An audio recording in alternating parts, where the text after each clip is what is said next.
isang membership platform. Dito, hindi lang discounts ang benefits mo.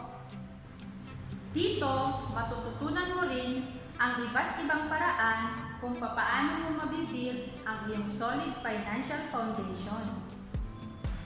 Dito tuturuan ka kung gaano kahalaga ang personal finance.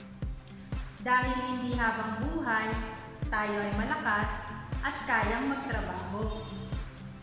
Dahil hindi habang buhay, ay may coverage ka sa company na pinagtatrabahuhan mo ngayon. Dahil hindi pwede na financially dependent tayo sa ibang tao.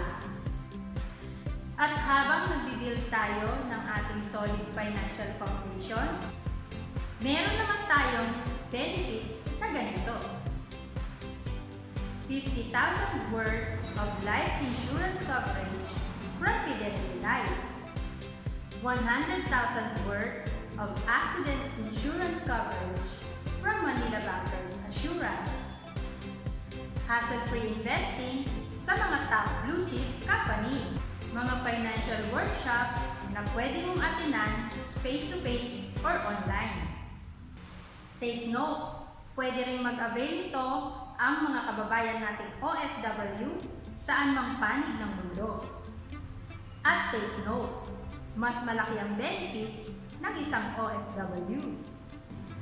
Let me introduce to you the IMD Preferred Membership Card. Sa halagang 6,000 pesos, one-time lifetime membership fee, meron ka ng 60 plus benefits na pwede mong gamitin according sa pangangailangan mo. Kasali na dyan ang mga naunang benefits na nabanggit ko. Ang layunin ng company na ito ay mabigyan ka ng magandang buhay pati na ang pamilya mo. Walang ibang gagawa niyan para sa iyo. Kailangan mo ng tamang diskarte at community na gagabay sa iyo. May yearly renewal ng mga benefits sa halagang 1,000